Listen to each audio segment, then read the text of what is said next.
Namaskar, doctor. Yeah, hi, Shivani. Is my voice here? Yes, your voice is Yeah, very all much right. clear. Okay, And yeah. today, your audio and video is quite important because we all need to be enlightened on this topic called Yeah. fertility and modern life issues. Yes. So, Dr. Sharon, thank you so much for joining us for today's IG Live. And I would like to start with the first question that today's generation, today we guys are very much aware about progressive life and how this progressive life comes with few of the setbacks, and one of that is fertility. And with that we are also inclined towards Ayurveda, right? So how, when a person plans their family, some couples are now reaching out to Ayurveda for a holistic treatment. From your experience, how do you guide couples who come to Ayurveda for, as let's say, for the conception, for the treatment, for the conception? So how do you guide these couples? First, like you said, now we have, I'm seeing this trend of, compared to the past 10 years practice before and after, when I see couples consciously coming forward, even without a known health condition. It either may be after years of treatment or unsuccessful trying, or they just start planning of a pregnancy or thinking of pregnancy and they come to us. When I say us, I'm talking about an Ayurvedic practitioner or an alternate medicine practitioner seeing this, like them choosing this as a first line of management is very, I find it I find it very inspiring because it kind of motivates you to keep doing what you're doing, right? Absolutely. Creating the kind of awareness in them that wants them to know something more about it. So that is because earlier when I was working with senior doctors, I was seeing these cases. They would come to us with so many reports of so many years. There's so much damage done that majority of the work goes in undoing the damage, which is what most of us do even today. We undo the damage and then we get on to the real work. So, which is Absolutely. probably one reason why people say Ayurveda takes time, because it takes time to undo what you've done. So, this, on the other hand, this gives us a direct opportunity to work on the patient, work on them before the damage is done. So, answer your question as to how I handle these couples is firstly, they're treated as a couple because most times it's the woman who's going to ask for treatment, seek for treatment. But we look at them as a couple. So my initial thing would be to go ahead and take a detailed, elaborate history of each one of them independently, individually, go through their reports, and then suggest a plan of action for them, which primarily, I don't know whether it's fortunately or unfortunately, but primarily involves a lot of work, self work that they have to do on themselves. So it could involve diet. People are always obsessed with diet, but it goes beyond diet. It's lifestyle, and it's something that they do together as couples, to come together as a couple to manifest something like this. So first thing is they provide guidance there. Then we look at how to handle the reports, as in if a parameter is off, or if usually sometimes parameters are off, sometimes there is nothing wrong in the reports at all. So we accordingly manage that. And then we step on to the primary part of preconceptional care, because looking at it as infertility due to a cause, then we treat that. If it's infertility without a cause, then we go ahead with the traditional way of treating, which involves panchakarma. So that's where we step into. Yeah. So here I have a question. You mentioned that you asked them a lot of changes, the lifestyle changes or diet changes. So this is the first thing, is very is positive, is good that now people are aware about this issue and they are reaching out for the organic help through Ayurveda, which is nice. But let us talk about the mindset change, that how comfortable they are, what is their mindset when they reach out to you, and how comfortable they are with the lifestyle changes, with the diet changes. with the routine changes, with the kind of exercises you ask them to seek, where they have those emotional balances, because it's a long process. So, how important is their participation in this Ayurvedic approach? So this is again, I'm saying I don't know whether to call it fortunate or unfortunate, but Ayurveda, like the treatment modality itself suggests doctor is just a part of the treatment. So a doctor is just a part of the treatment. Patient is as important as the doctor. Yeah, and medicine is as important as the patient. Patient is as important as the medicine itself. So there is a heavy role that the couple has to play in this whole thing. And when you look at the mindset of people, I feel the ones that are coming aware of things are prepared.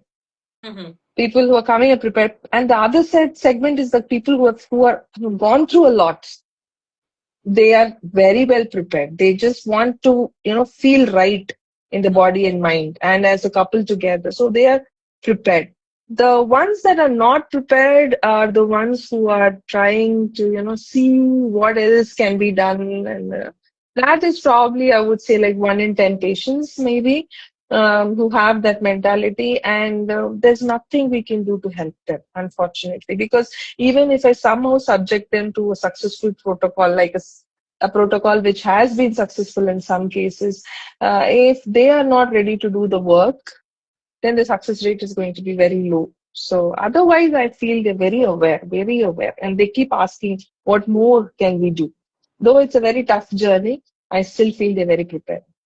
So let me ask, from your experience, that have you seen patients or couples who have approached to you, and after going through those changes, what they have done, or the medicines they have to follow, or the regime they have to follow, after that they have quit the treatment in between, and then again come back to you, but with more commitment, dedication. Does that has Yeah. happened? Again, that happens with the last segment that I was talking about. That is, people who are just trying to look at it as an option. They are the ones that quit midway, and they do come back as well. This I've seen in my seniors also. They used to say, like, when a patient leaves, they would not be very worried. They would say, personally, no, nothing to be worried about.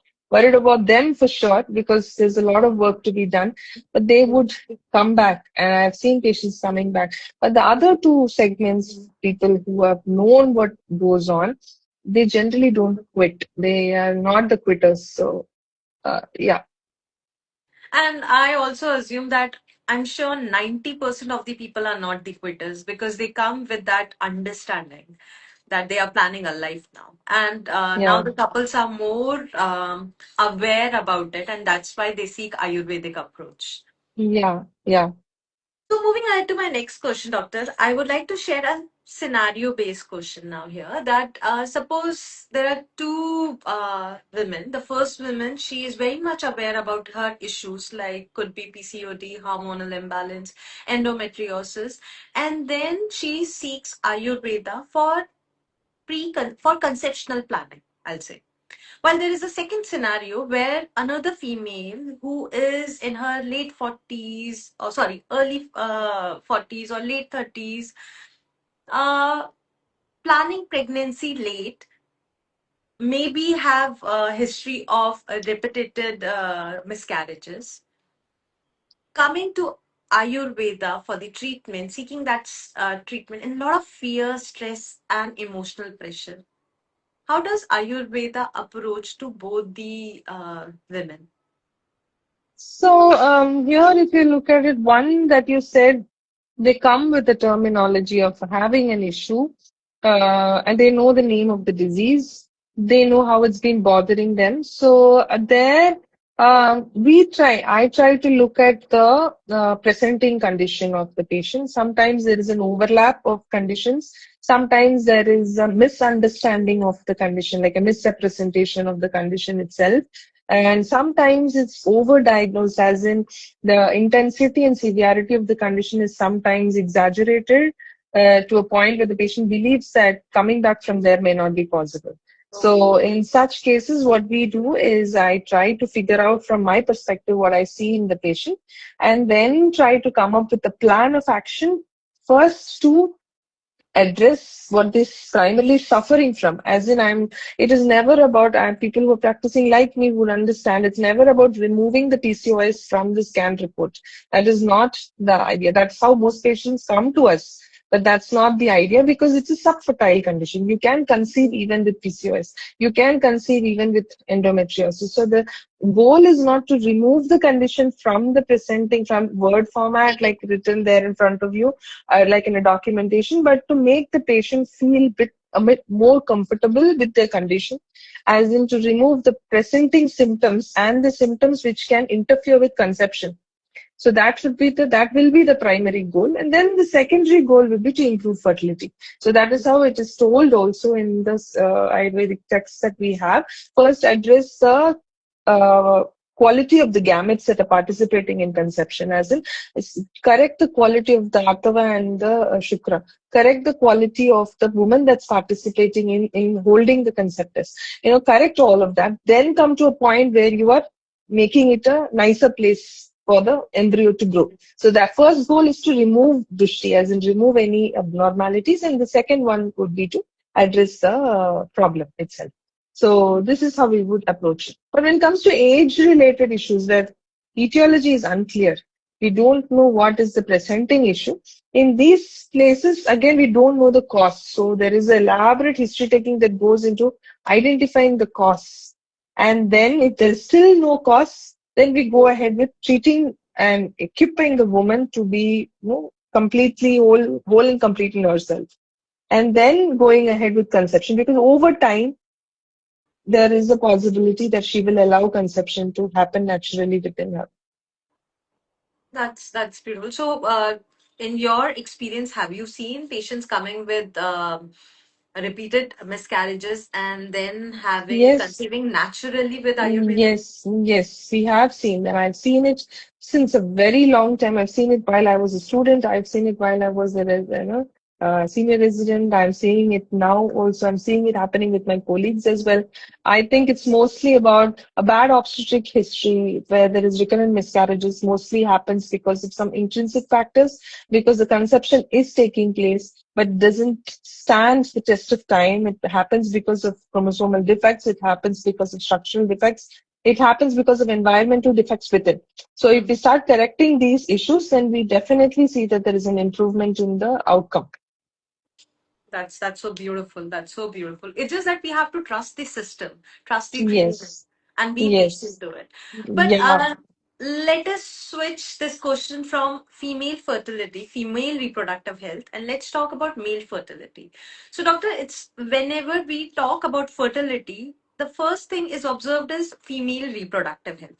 But I'm sure that male reproductive health or male fertility also matters importantly in this Yeah, entire yes, process. So, yes. can you share with us that how Ayurveda look at male infertility? What are the some of the common male infertility issues, and which have been taken care before conception? Male infertility plays a very important role, as important as female infertility. The burden is the same. If you look at the statistics, equal amount of burden is shared by both sexes. But if you look at the society and its involvement, then definitely very unfair, but burden is entirely taken by the woman. So male infertility is equally important, which is why there is never a single person approach here. It's always approaching as a couple. Even if there is no obvious issue, you still have to make sure that the male is fully involved in whatever is happening. So that goes unsaid. And every woman or every couple coming to us for treatment knows for sure that the husband also has to be part of it. Otherwise, it is very difficult to show results. They have to be part of it. The prime, like you asked, how is Ayurveda stress upon? Ayurveda goes crazy about male fertility, to be very honest, because they have said so much about it, so much, because you're not just looking at sperm, because there are millions of them. You're looking at the sperm that is capable of giving, birth to a, a, a, to another generation of extremely competitive or extremely, survival of the fittest kind of thing.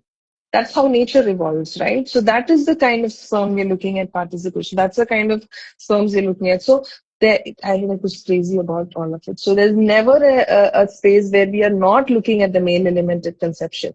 But then the other question of yours is, what is the most common issue that we face right now? Oligospermia has always been there, but I would say common, as in it's common but not seen, is defects, morphological defects in the sperm. As in the sperm count is there, the sperm is moving all fine, but the sperm has a very high, the fragmentation index is very high, or the sperm is just not at its best capacity to participate in the conceptions. But still, if you look at the parameters, the number of sperms required to do this has become 2% now. That's enough, they say. But imagine the quality of that one sperm that's going to participate in conception. If they're all 98 sperms are dead and you just have two of them that are going to participate in them, you can imagine the overall quality of the sperms. So I feel this is a very underlooked factor, and this is one of the reasons why we have a lot of early miscarriages, and also one reason why we have placental defects in the child, as in poor perfusion or hypertension related issues. All this comes where the male element has a factor, a major role to play. So this is an overlooked issue. So I am sure then in that case, your advice will be that if the couple come together, the male and female come together to seek the Yeah. treatment before And now this conception. is what I'm seeing. Couples come together, they come with a plan. Most of them, they are prepared for me to advise for both couples, both of them. Sometimes I have to convince them a bit more for them to understand, but most likely it happens. So the woman undergoes first and then the man undergoes, or they take it like a time to rejuvenate together. So that itself, that process itself, I feel makes a lot of difference. The Absolutely. process of just coming together and not doing anything and just being part of the panchakarma itself makes a lot of difference. I'm sure you must be feeling good about it, that the kind of journey they have started and during the journey and the beautiful results they get there. Yes, yes, yes.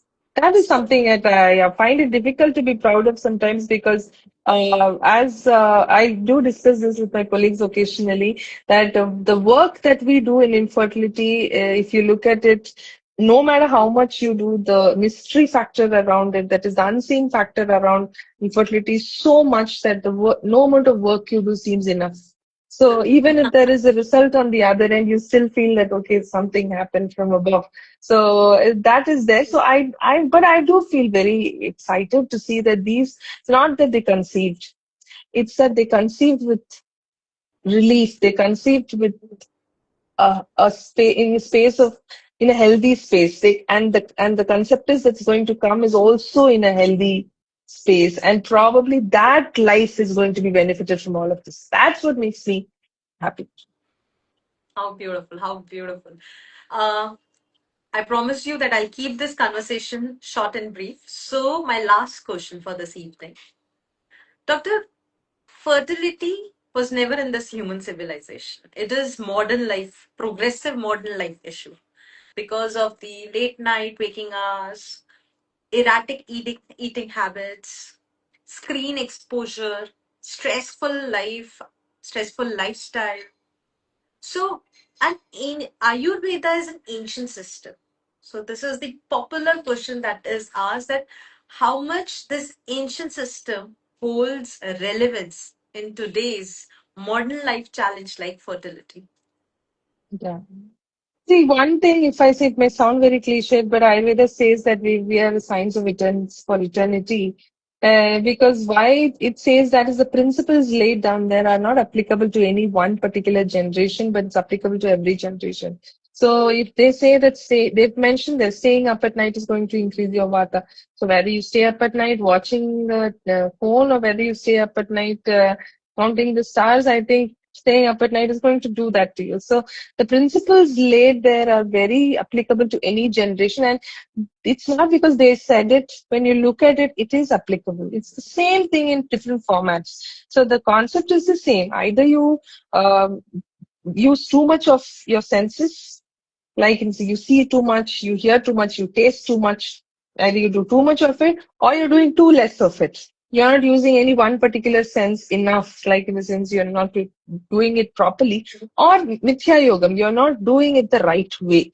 So this applies to everything. So that way, if you look at as a practitioner, I find it very, very relevant. The principles are very, very relevant.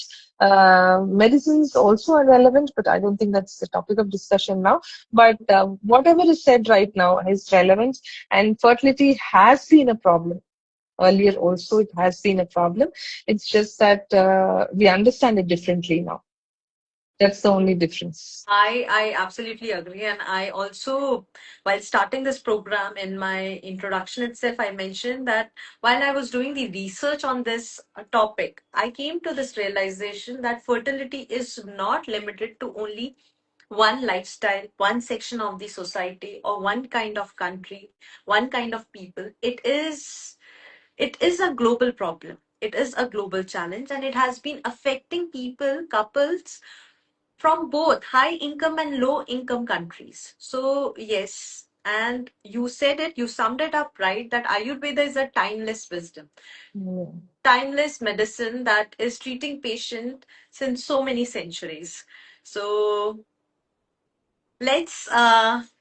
let's share about your workshop, which we are holding a meaningful Zoom live workshop this weekend, 4th and 5th July, which is on this topic itself, Ayurveda, how Ayurveda sees fertility and reproductive system. So tell us more about this workshop, Doctor. Who can attend? What are the takeaways for this program?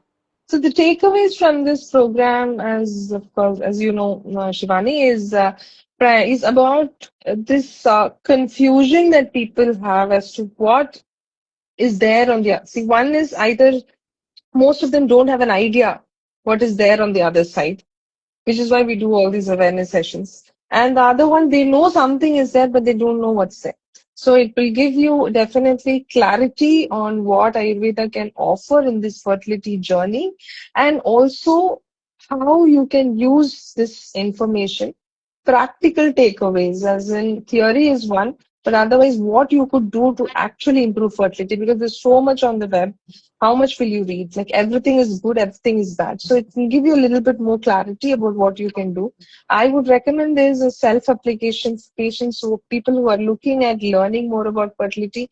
It can also be good for those who are practitioners who do serve people who are suffering from fertility issues, infertility, subfertility, and how we can just by making some very, very simple changes, how we can immensely, like 100% boost their fertility attempts at having a conceptus, attempts at having a child, how we can 100%, I'm not just exaggerating, but that's exactly how it is.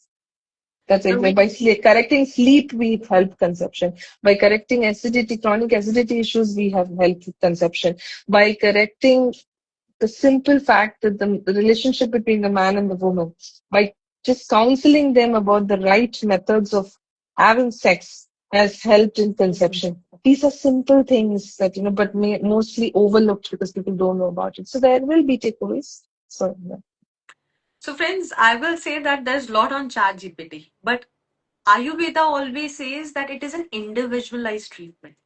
And what you will be taking away will be a lot of knowledge in the right way, in the right framework. Because information is there, but it is not in a knowledge format, and it's in a very haphazard format. So this workshop is not purely for awareness, but also educating you on three pointers, which is infertility, Essentials for Conception and Preconception Care by Dr. Sharon Samuel, who is an Ayurvedic obstetrician and gynecologist and has been practicing more than a decade, helping couples in their conceptional journey, in their preconception care, in dealing with their reproductive health.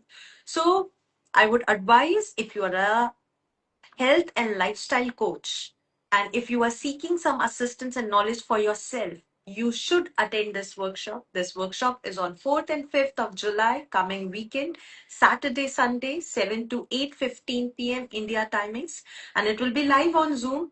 And as always, the students will not be able to attend it because of some or the other reason. We always have recordings for you to access, and we'll make sure that post the program, if you have any of your doubts to be addressed, we'll get you connected with Dr. Sharon. So this is how the Yes. program will be. And thank you so much, Dr. Sharon, for joining us, Thank you. enlightening us. I am sure this is the need of our. We all should be educated and stay aware about it. Yes. Thank you so much, Shivani. Thank you for the interest that you take for the wellness of the community. I wish you good luck. Thank you so much, Dr. Sharon. And I'll see you Yes. over the weekend.